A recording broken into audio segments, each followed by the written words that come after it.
Well, hello, everyone out there around the world who is here to learn some English about medieval times and the world of fantasy. As you know, I'm just going to do a few checks to make sure everything is working. Looks like it is. That's always a good sign. We'll get started in about 23 seconds. I almost said 23 minutes again. Every once in a while, I do that. Every once in a while, I almost say minutes instead of seconds, but we'll definitely be starting about 12 seconds. So just keep an eye on the timer up here. I'm just going to check a few more things. Looks like everything is good to go. So 3, 2, 1. Well, hello and welcome to this English lesson about medieval times. This is going to be an English lesson about something that happened a long time ago, but also I'm going to talk about the world of fantasy. So we're going to talk about medieval times, the Middle Ages. We're going to talk about history a little bit, but at the same time, I'm going to be talking about the world of fantasy, and I'll explain both of those in just a minute. If you are new here, this is a lesson that I do each week. I do this live on a Friday morning, and I do re-release it later as a shorter version, so you might be watching that one as well. Either way, welcome to this English lesson about medieval times, whether you're watching this live or whether you're watching the shorter edited version. It's good to have you here. Before we get started, I just want to say hi to Giovanni, Amina, Nice, Maria C, Leticia, Lolly, Mode Eggs, Anuat, Brent from Speaking English with This Guy, Caro, Almega, Gustavo, Audie the Thai, Ralph, and Yaroslav, and everyone else who's here. Harry 300 is here as well. I know when I scroll back, there's a few other names possibly. I know Renata is here. I know that not everyone is going to enjoy this lesson necessarily, but I think it'll be a fun one for me to do. Hello to Key Park as well. And then Modag says, an army of bobbies is marching to learn English. So this is a little bit of a, this lesson will have a little bit of a military feel to it. So welcome everyone. Remember, if you have a question during this lesson, there is a form that you can click to get to from the chat. Don't ask the questions in the chat. And please use that form to ask a question about the topic, which is medieval times. But I think we should get started. I know, let me just check once again a couple things. I think we're good to go. I'll do a little audio check just to reassure myself that everything seems to be working great. So let's get started. So primarily when I talk about medieval times, when we use the word medieval, I think about the Middle Ages. And I should mention that this lesson is going to be very European, I guess, in flavor. So this is going to be a lesson where I'm going to be talking about the Middle Ages in Europe a bit, but some of this will apply to other parts of the world. The Middle Ages took place from somewhere around 500 AD to 1400 AD, let's say. I think it had 3 different parts to it, but it was a time when you saw the beginning of kings, and you saw kingdoms, and you saw people working fields so that they could support the kingdom or the king. So the Middle Ages was an interesting time in the history of the world. It was the time where either you had it made because you were part of the royalty, or you were just out in a field farming and giving some of your stuff to the king. I think my family would have been the family out in the field farming. When I do research on my family, they are farmers all the way back as far as you can go. So anyways, the Middle Ages. I'm also going to be talking about fantasy. So fantasy is a genre. You can read fantasy books. You can watch fantasy TV shows. And the reason I'm doing this lesson, there is a method to my madness I mentioned earlier, is because there are new TV series coming out. I think there's one called The House of the Dragon or House of Dragon. And there's the Lord of the Rings of Power TV show. These are TV shows that are considered fantasy TV shows. So they take place in a world where there are going to be things like knights and armor and swords, similar to what you would find in the Middle Ages. So 2 reasons to do this lesson, a bit of a history lesson-ish, and also talking a little bit about the world of fantasy. Let's start with some of the things you would see. So a castle is a large building. A castle is something that a king or queen would build, and they would live there. They would work there, I guess, if you consider the fact that they would hold court in the castle as well. But this is where the king and queen would live. It would be heavily guarded, and it would be a secure location, usually made out of stone so that it was impenetrable. So it was very hard for their enemies to attack. The castle might have towers on the corners. If we go back, you can see this castle has some towers. A tower is a tall structure. And the good thing about a tower is that when you stand on top, it allows you to see really far away. And it also allows you to defend the castle better. So when you have a tower, it kind of serves a few purposes. If you are on top, you can see the enemy coming. And if you are on top, it's easier to attack the enemy if they attack your castle. And then below the castle somewhere, there might be a dungeon. This is similar to what today we would call a prison or a jail. In the dungeon is where you would put perhaps your enemies or someone who has done something bad in the kingdom, someone who you need to punish in some way. You would put them in the dungeon. I think that medieval dungeons were probably horrible, horrible places. Not very much light, not very sanitary, not very clean. Probably a horrible place to be. Castles sometimes will have a drawbridge. A drawbridge is something you can walk across or ride a horse across, but it also can be raised and lowered. So you can raise the drawbridge to better protect your castle, and you can lower the drawbridge in order to let friendly people come in or in order for you to be able to go out. So a castle might have a drawbridge. And you need a drawbridge if you have a moat. So a moat is water that surrounds a castle. So when you have a castle and you want to defend it, an easy way to defend it is to create a moat of water, because then people can't come right up to the walls. They can't ride their horses up to the walls. There is a moat of water that prevents you. So, but if you have a moat, you either need to have a bridge across the moat like this castle does, or you need to have a drawbridge, which can be raised and lowered. Let's talk a little bit about people. A king, of course, is obviously a man who rules over a kingdom, who rules over people. A king will wear a crown. A king will live in a castle. And usually in most places, you become king by simply being the oldest son of a king. So it's something that we would consider hereditary. You know, he became a king because his dad was a king. And then obviously, in order for there to be children, there needs to be a queen.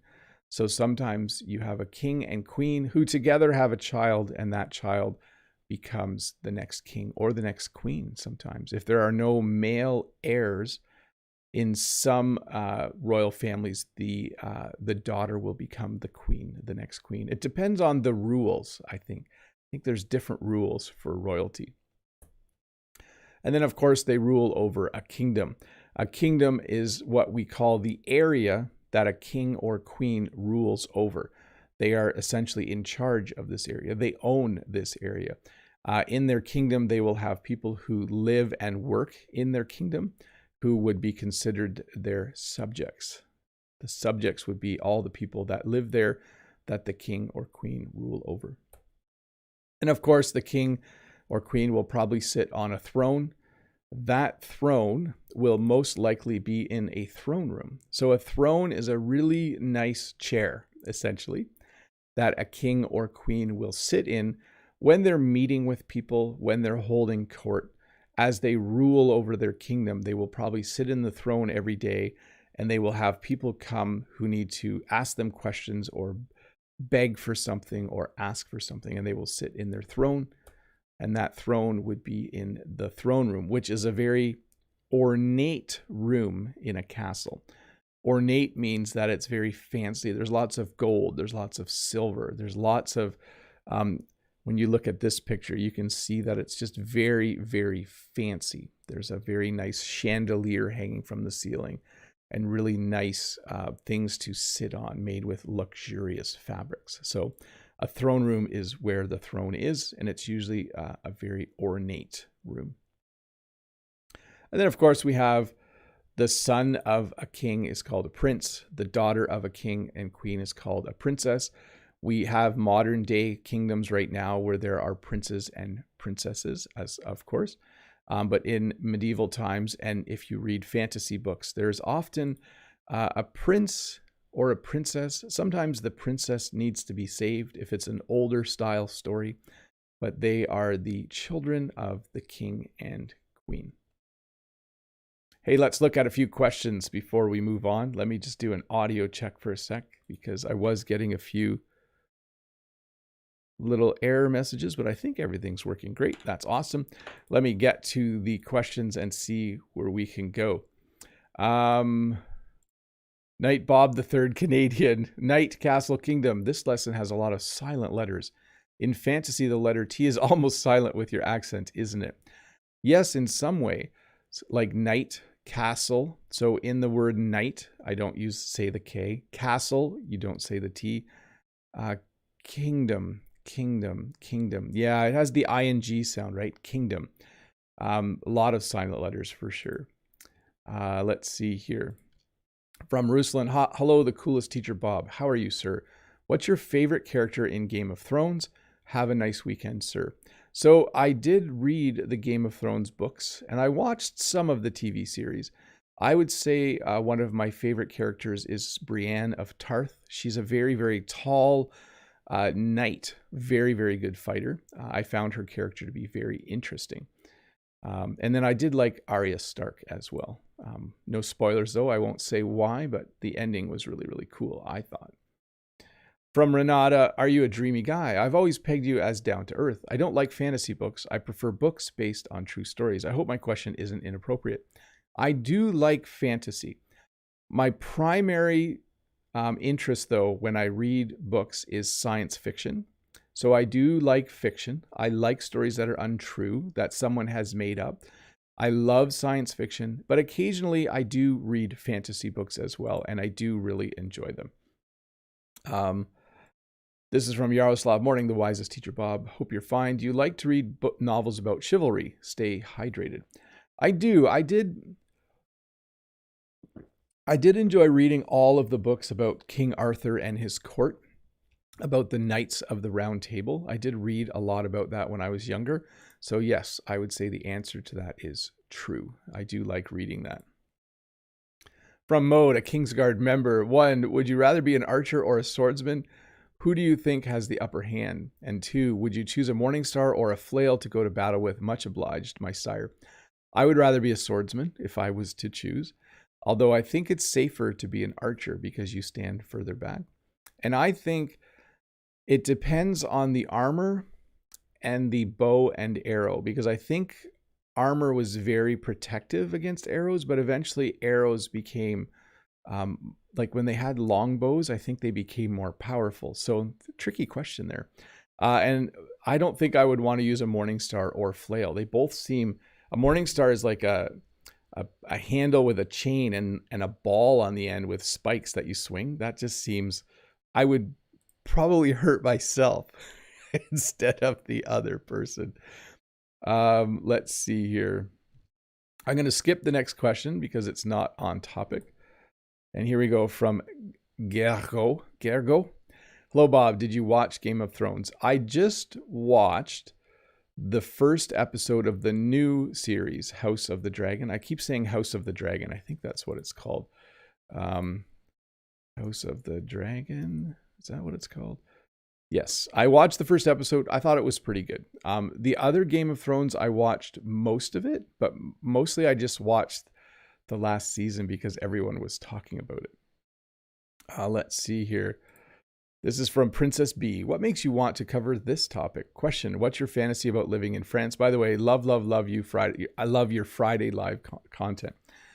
I'm doing this lesson because in North America right now, we're seeing a lot of ads for the new Game of Thrones TV series and for the new Lord of the Rings TV series. 2 fantasy series that are, one just started this week and one's starting next week. So I thought I should do a lesson on this. And what's my fantasy about living in France? Live somewhere near the water, live in a small town where I can go to the cafe every day and have some coffee and speak French with some people. That's my fantasy. Let's see here.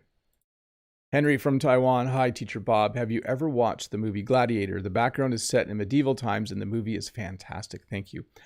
Yes, I believe Russell Crowe is the actor in that one, and I did watch that. A little bit before medieval times, so that would be during the Roman era, which is just before medieval times, I think. They kind of overlap a bit around 400, 500 AD, I think. I might be getting that wrong. This is not a history lesson. Do your own research when I start talking about history. Giovanni says, games taught me a lot of stuff when I was a kiddo. And one of them is Age of Empires. This is such a medieval game. Not sure if you've ever heard of it. Yes, I own Age of Empires 2 Definitive Edition. And I do regularly play it in the winter. Usually about once a week, I will play a game. Just against the computer, though. Emran, what is the talking about? Old or new weapons? So medieval times would involve weapons like swords and armor and helms and shields. And I'll talk a bit about all of that in a little bit. From BB, have you ever experienced prison? No, I've never been to prison. Apple the Frog. Hi, Bob. Do you know what country has a castle with drawbridge? Thank you for your answer. I don't. Canada doesn't have any castles. Well, we have one, but it's more like a big house. So I would need to visit Europe and England in order to see some castles to be able to answer that. So Vladislav, how often do you use these words in everyday life, I would say, if I was to fix that? So right now, all of the words that we're looking at are going to be used regularly by people who are watching those 2 TV shows, which I think is going to be a lot of people. So I think one of the reasons it's good to do a lesson like this is because people are going to be talking. Did you see the episode last night when they captured the prince and they put him in the tower and they wouldn't let him out and he couldn't escape because they raised the drawbridge? Like people are going to be having conversations like that because of these 2 TV shows in particular. This is from Bobby Cutie. Hi, Bob. How have you been? I hope you're doing well. I went to the emergency room the other day. It was so painful. I hope you're okay. I hope whatever reason you went for, I hope that you're better. Question, what do you hate about medieval times? When I think about that era, what I don't like about it is it seems like if you were poor, you were really, really poor. Most likely my family during that time, if I went back in time, they were probably really, really poor farmers. So that's something that I don't like about that time. Let's see. I'm going to skip the next one because it's not on topic. Noriko says, morning, sir. What's the difference of those words? Dungeon, prison, jail. Pretty attractive topic. Thanks. So a dungeon is a word we use for an old prison from a different era. We don't use the word dungeon anymore, but it was usually underneath the castle and it was dark and damp and not very nice, very cold. Prison and jail are what we use today to talk about places where criminals go after they are arrested. They go to jail or they go to prison. From Mary Laura, do you like Terry Pratchett? Yes, I have read some of his books. They were really, really good. Let's see here. I'm going to skip some of these questions because they're not on topic. Bob, Servants Taiwan. My king, if you were born in the Middle Ages, which character you want to be? I would want to be a knight, but the likelihood is that I would be a poor farmer, what we would call a peasant or a serf in those times. That's what I would most likely have ended up being. Oh, yes. Hey, Bob, can you think of any reasons why people should read fantasy? Thanks for your help. Have a lovely day. So one of the things that I think about fantasy is it's enjoyable to read. If you're learning English, though, reading fantasy books or watching TV shows about fantasy won't necessarily help you learn a lot of modern English, but I think it's still worthwhile. I think it broadens the amount of vocabulary that you know. So I do think it's good still, because yeah, you need some variety in your reading. So here we go. Hello. Hi, Teacher Bob. How do you do? Personally, I love fantasy movies. I would like that you can recommend to me a great fantasy movie for this Sunday. Keep going. You're the best. Well, this is a really old movie, but I enjoyed it when I was younger, and it's called Willow. There's a movie called Willow, and I think they might be making a newer version of the movie. So I would look for the movie Willow. Maybe Dave the Canadian can type Willow in the chat so that you see how it is spelt. This is from Azam, the Iranian mom. Hi, Teacher Bob. I don't have a question today. Just want to say hi, and I appreciate your time for the live lesson. You are very, very welcome, Azam. Let's get back to the chat. To the chat? No. Let's get back to the lesson. Here we go. So during that time as well, you would have noblemen or noblewomen. So a nobleman was someone who was just below the king and queen. You also might call them lords and ladies. So there were different levels of society. At the bottom, you had the very poor farmers or peasants. At the top, you had the king. And just below the king, you would have noblemen and you would have noblewomen. I probably should have pluralized this, like M-E-N. So please do that in your mind. I'm saying noblemen as plural. So hopefully that's not too confusing. I'll focus more on lords and ladies. So you have the king and queen, and just below the king and queen, you have lords and ladies.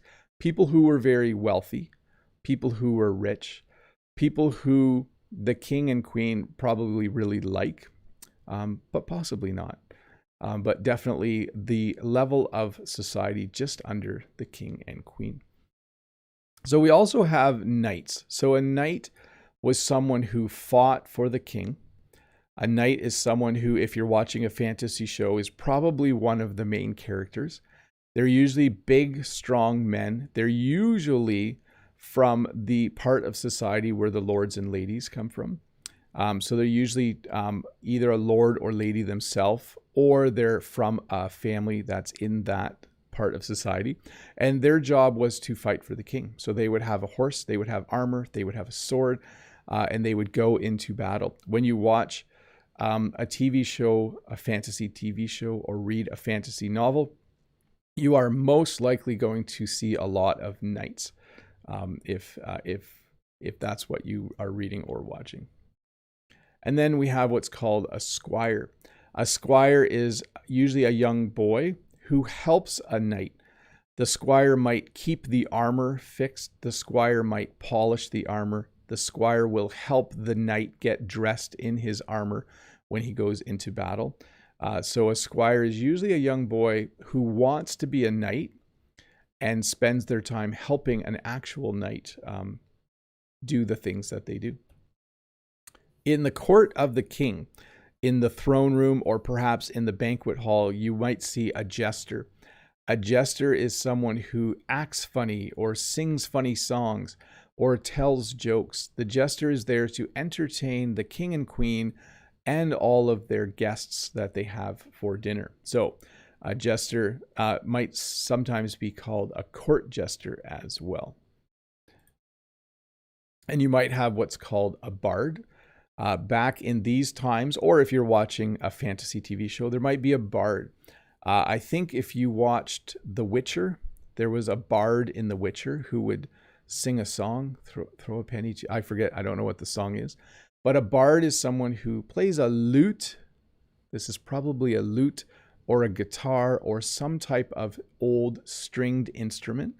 And they make up songs and sing songs. So a bard would be, in our era, we would call them rock stars, but in this era, they would be called a bard. So the poorer people in the kingdom would be called peasants or serfs. They would not own the land that they lived on, but they were given permission by the king or queen to farm the land, and they had to give a portion of their crops to the king in taxes. So a peasant or serf was very, very poor, and they lived in probably a small hut or a small house out in the countryside, and they would take care of animals, and they would farm the land, and they would give some of their produce to the king or queen in taxes. Probably wasn't a very, very nice life. It was probably very hard, that life. And then you, of course, might have bandits. So whenever I'm reading a fantasy novel or watching a fantasy TV show, and when two people are riding out in the wilderness, traveling from one city to another, you can almost predict that bandits are going to try and rob them, that's going to be part of the story. Bandits are, of course, people who try to steal things from people. They are thieves. You could use the word thieves as well. They live out in the woods, or they live out in the wilderness. And then when you are going on a trip in olden days, or when you are watching a show where someone goes on a trip, there's always a chance that bandits are going to try and rob them. Armor. So armor is something that a knight would wear in order to protect themselves. So a knight would have a suit of armor.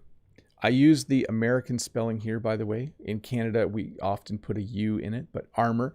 A suit of armor was meant to protect the knight. It was very, very heavy, but it also protected the knight in battle. It could stop arrows. It could stop swords. There would be spots in the armor, though, where the knight was unprotected. So they would try to make sure, because in order to move, the armor had different pieces. But armor is what the knight wore in order to protect themselves from swords and arrows and other forms of attack. They would probably wear a helm. And I did mention, I think armor was very, very heavy. And I think wearing a helm was very, very heavy. You could use the word helmet as well. We have two words. Helm definitely refers to something very, very old. Helmet would be a newer word, but a helm is something that you would wear on your head in order to protect yourself, just as you would wear armor to protect yourself. Most knights would use a sword. They might use a small sword. They might use a large sword. They might have a two-handed sword where they had to use two hands to hold it because it was so heavy. But a sword was a very, very common weapon, and is still a common weapon when you watch a TV show like Lord of the Rings. They will have swords. Sometimes they'll have magic swords in those TV shows. A dagger is a very short sword. That's the best way to describe it. It's not really, I guess you could say it's a knife, but it's made more for stabbing, I think. So these are some daggers. A knight, I think, would quite often have a large sword, but also carry a dagger, just in case they drop their sword, or if they needed to fight with their sword and their dagger at the same time, they would have their sword, which was longer, and their dagger, which was a bit shorter. And then, of course, they would have a shield. Often their shield would be painted with the colors of their house, or the colors of their clan, or the colors of their family. And they might even have a coat of arms on it. A coat of arms is like a flag for a specific family. But a shield was, of course, used to protect as well. Because the armor wasn't perfect, it was probably a good idea to have a shield as well, so that when someone was trying to attack you, you could actively block what they were doing. You could protect yourself with your shield. And then this came up earlier in Mode Eggs' question. A weapon that was quite dangerous because you could attack from afar. There's a good use of the word afar, is the bow and arrow. So you would have a bow and arrow. You would pull back the drawstring on the bow, and you would have an arrow. And then when you release the arrow, it would fly through the air and hit people. So the bow and arrow was a weapon where you could attack at range. It was a ranged attack weapon, so you could attack from far away. So much different than a sword, which required you to be very, very close to someone in order to attack them. Hey, let's do members only chat for a bit here. Let me get that set up for a minute. And while I'm doing that, let me first of all thank my members. Members are people who have decided to support my channel, and I do thank you very much for doing that. Let me click this. And to let everyone know, members have decided to support my channel during the live lessons. There's a 10-minute section where members can ask questions directly in the chat. So that's what's going to happen right now. I will continue to answer questions from the forum as well, but I'll just wait and see which pops up first. So Lancery says, hi Bob, are there any traditional old weapons in Canada? So Canada is a relatively young country. So the oldest weapons that you would see here if you go to a museum would be things like swords, but also muskets, which is a very old type of gun that people would use. So we don't have castles here. We don't have any of those types of things from long ago because this is a relatively young country. Okay, let's see from the chat. Vitor says, Dark Souls and Elden Ring players will love this lesson. Yes, I forgot to mention that. There are quite a few video games that also take place, like Skyrim or Elden Ring or Dark Souls, or if you play World of Warcraft, where all of these words would be helpful as well. Let's see. Noriko is talking to Moat Eggs. Moat Eggs must have told a little joke. Oh, send Nightbot to the darkest dungeon, please, Dave the Canadian. Yeah, Nightbot apparently is a little hyperactive this morning.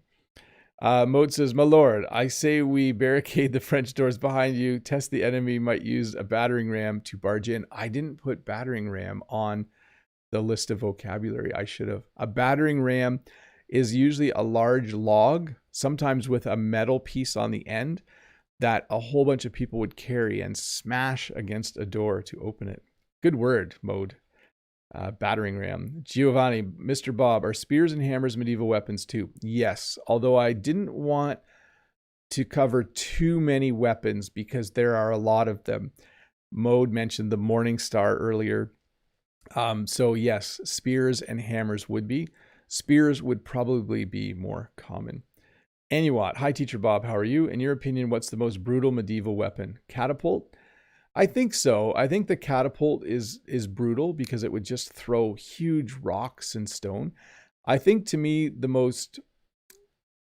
worst weapon though would be when they attacked a castle.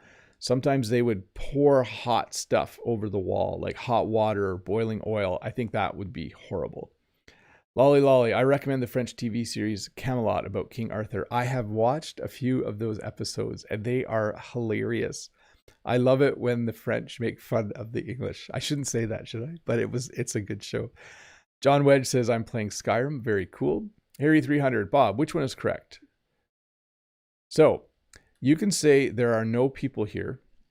And it's common in English to use the contraction and say there's no people here. But we wouldn't say there is no people here. So that sounds funny. So here, I'll say this again. I went to the mall. And I got out of the car and I said, wow, there are a lot of cars in the parking lot. I got out of the car and I said, wow, there's a lot of cars in the parking lot. But I wouldn't say there is a lot of cars. I would say there's. So the contraction is correct, more or less, in everyday speech. Let's see here. Freddie Wolf, hey Bob, at the time the armors were too heavy that the knights had to be hoisted on their horses with a kind of elevator machine. Il n'avait pas intérêt de tomber de cheval. Good point. By the way, that's cool. So they were so heavy they couldn't climb on themselves. So they had to be hoisted. And by the way, I love the English or the French word for a knight, chevalier. It sounds really good. I hope I'm saying it right. And it just means it's from the word cheval. It just makes sense. I don't know why in English we have the word horse and knight. They're completely unrelated. Chevalier sounds better. Musa. Well, actually, I made games about medieval age. Stronghold, I have many series. Example, Faraway Cry, Destruction of the Aether, and Jungle Awakens. So Stronghold would be another game where you're trying to attack castles, another video game. Maria C, hey Bob, I don't know if you know it, but I watched Monty Python and the Holy Grail the other day, and it's hilarious. It's about the King Arthur and the Knights of the Round Table. I recommend it. Very funny movie. Very cool that you watched it. Probably would be hard for English learners to understand, but still worth watching because it's very, very funny. Norigo, let me get this straight. Prison and jail, can we use them interchangeably? Thanks. Yes. My uncle is in prison. My uncle is in jail. My uncle stole a car and now he's in prison. My uncle stole a car and now he's in jail. By the way, none of my uncles are in jail. Those are just examples. Naomi T, how do you say the period before medieval times and after medieval times in world history? Thanks in advance, Teacher Bob. I think before medieval times we would call the Dark Ages, and after would be, is that the beginning of the Renaissance? I think after the Middle Ages.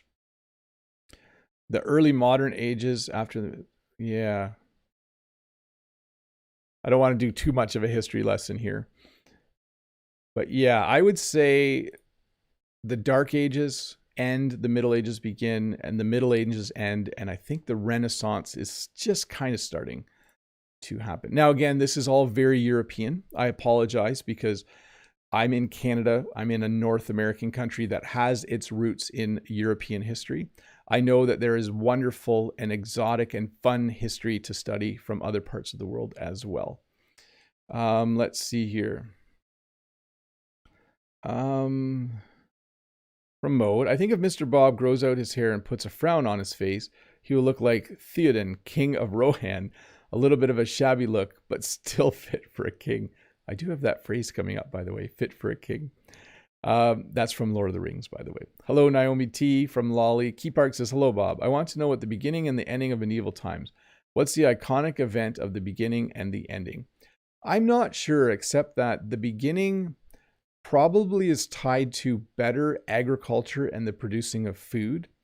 Generally, when there's a change in how civilization progresses, it's related to agriculture.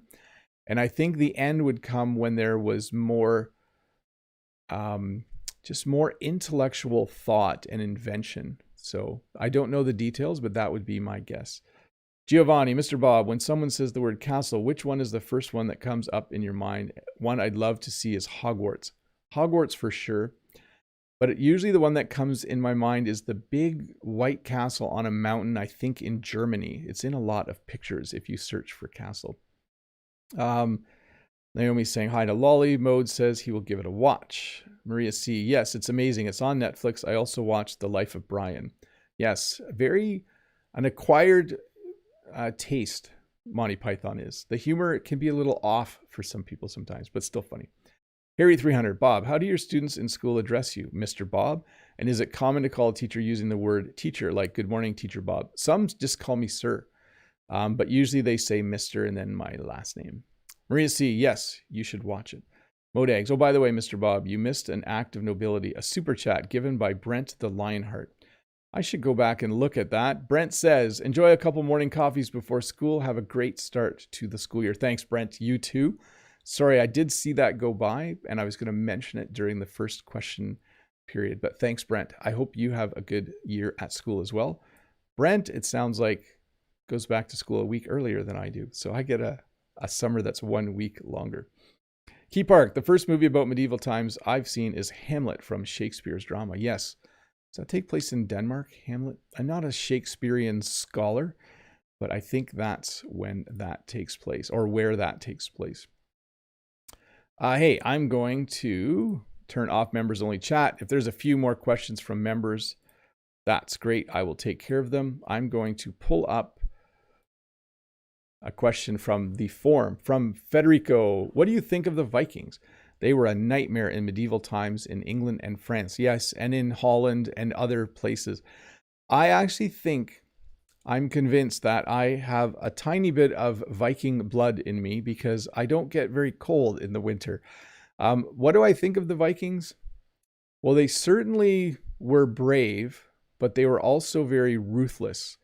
So what I mean by that is it takes a lot of bravery to sail a small wooden boat out into the ocean when you're living in a very cold country. So interesting. Vikings are definitely interesting. Brent in the chat says, my first day was yesterday, 1 day work week. Yes, my first day is, I don't think I go back till Tuesday. I have a day of meetings on Tuesday and school starts on a Wednesday. Yes, I get a long summer this year. Fred, the Frenchie, hi, brave knight Bob. I hope you are well. Thank you for allowing all your subjects to learn so much to give us confidence in speaking English. Enjoy your day. Yes, I choose the best subjects for my subjects. Does that make sense? Today, the subject is medieval times and the world of fantasy. And I wouldn't consider you guys my subjects, though, but I do like the sentiment, the humor. Let's see here. From Arya, hi, Teacher Bob. Hope you're doing well. Thanks for the great lesson. The lesson reminds me of the song Remember the Time from Michael Jackson. Very cool. From Daniel, we have, good morning, Bob. Have you ever heard about the Society for Creative Anachronism? The organization sets medieval battles between groups of people. I've heard of them. I know sometimes they'll go to parks in big cities and they will reenact medieval times. I have not seen them. I have, however, seen a Civil War reenactment. This was the strangest thing because the Civil War took place in the United States and they did a Civil War reenactment here in Canada, and Jen and I and the kids watched it. So this isn't the United States, but we got to see a Civil War reenactment. It was kind of cool. Pablo, the Druid. Hi, Bob. Have you ever played tabletop RPGs? So RPGs are role-playing games, and a lot of times they take place in a world of fantasy. This lesson, it's pretty useful in this context too. Thanks for always good classes and greetings from Brazil. You're welcome.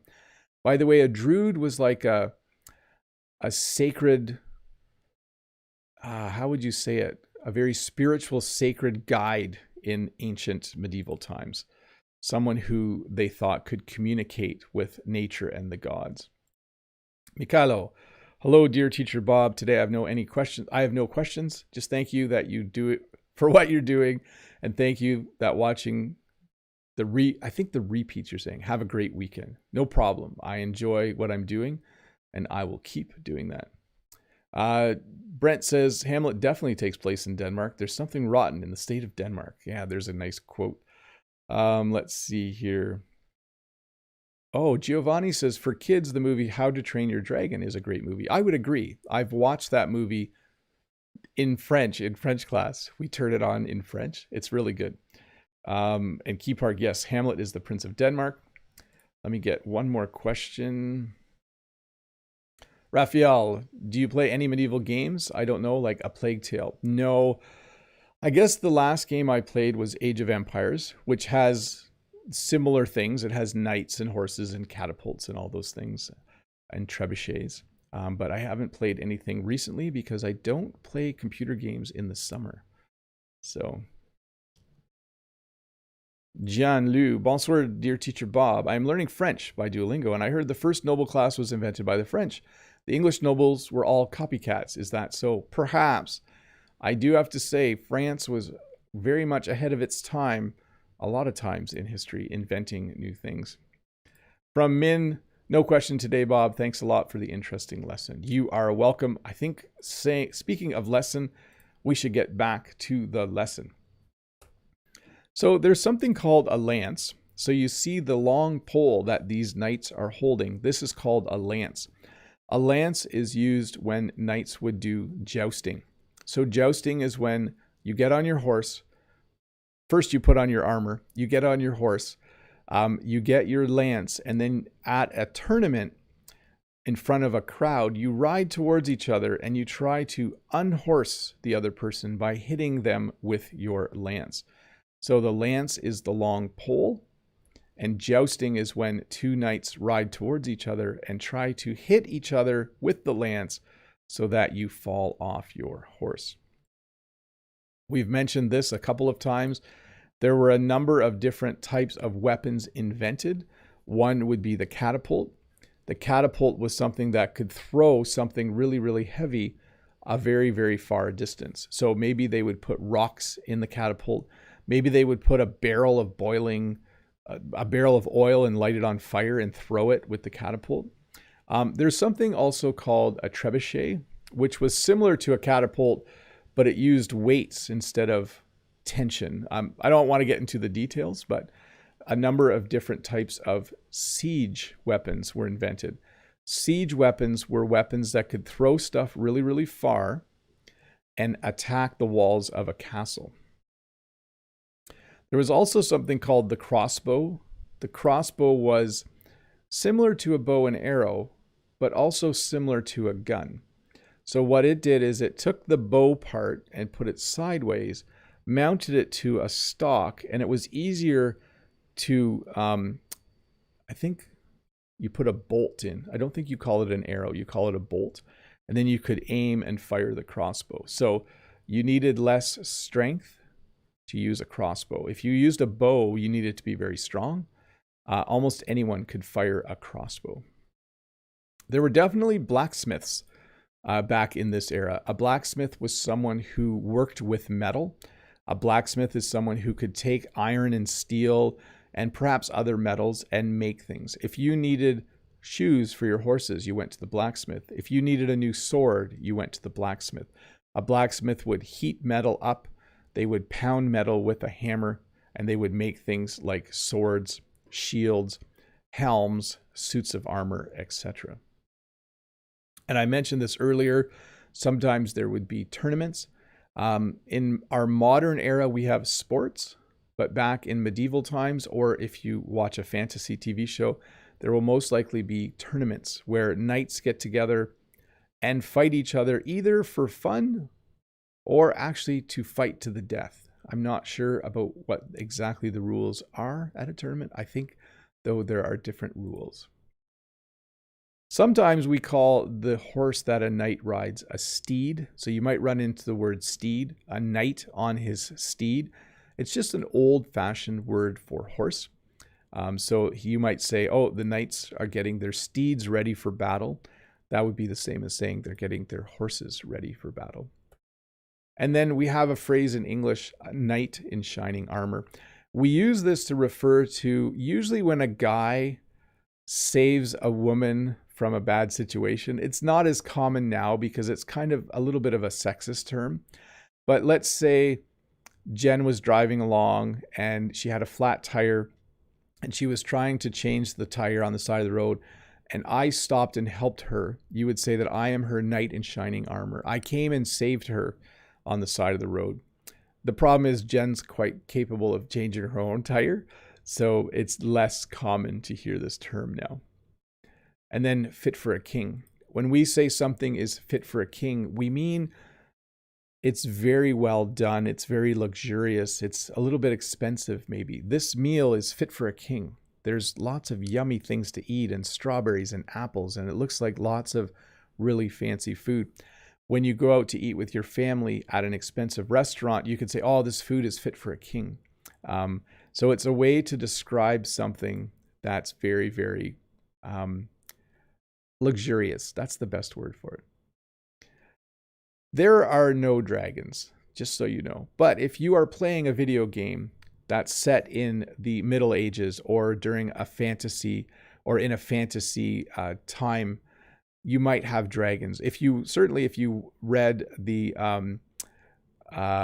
Game of Thrones books or you watched that TV series, there are definitely dragons. That's not a spoiler, by the way, but there are definitely dragons. A dragon is a very, very large mythical creature. So we would say they're mythical because they don't really exist.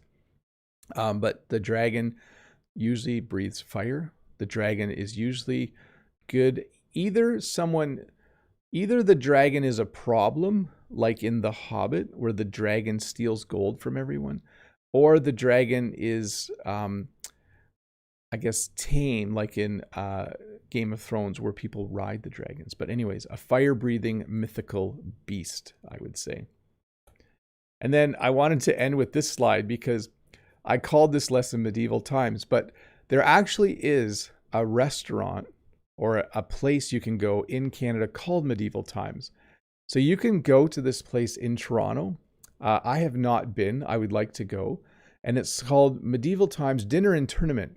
So you can go and you can eat a meal while you watch people reenact a tournament. It's not real, but I think I've heard it's pretty real, but it would be really cool to go. This is someplace I would love to go sometime. I would love to go to Medieval Times. I don't know if it exists in other cities. Possibly it does. Hey, that's the main part of the lesson. I just wanted to scroll back because I saw some interesting things in the chat, and then I will finish off the questions.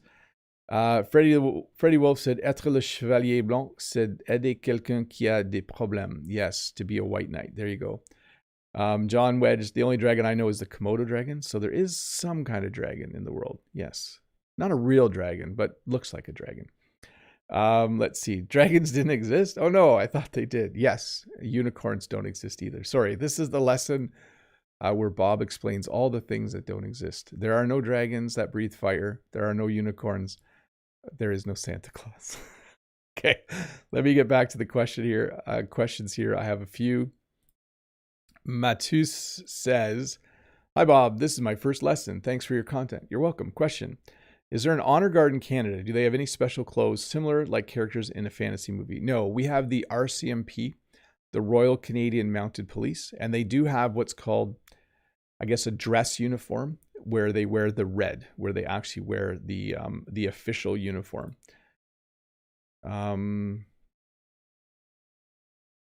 Don't know who this is, so I'm gonna skip this for a sec. Let me just look this up. I'll look this up.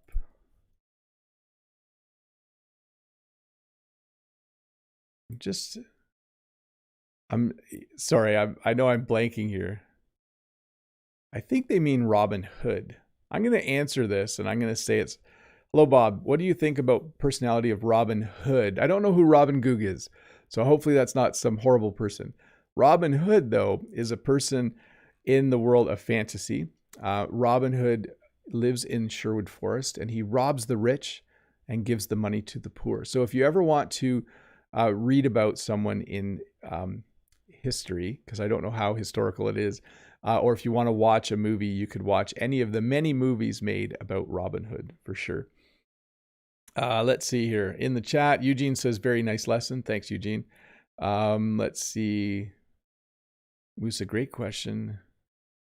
Yeah, I think I'm just going to wrap this up. Giovanni says, we're having class tomorrow, Mr. Bob. No, we will have a class next week, Saturday.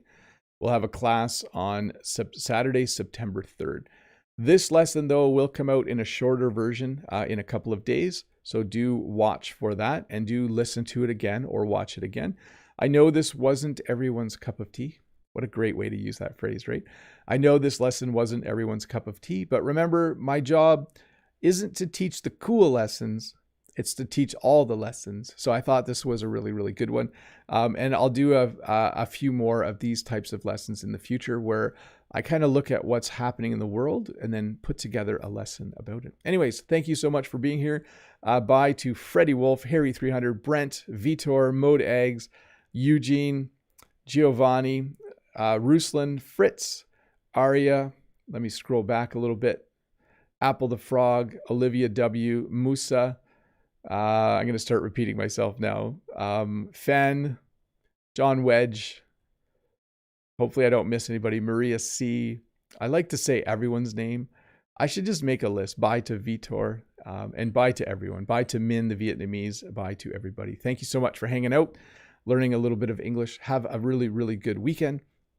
And I'll see you Tuesday with another lesson, and next Friday with another live lesson, and next Saturday with a live lesson. So that should be fun.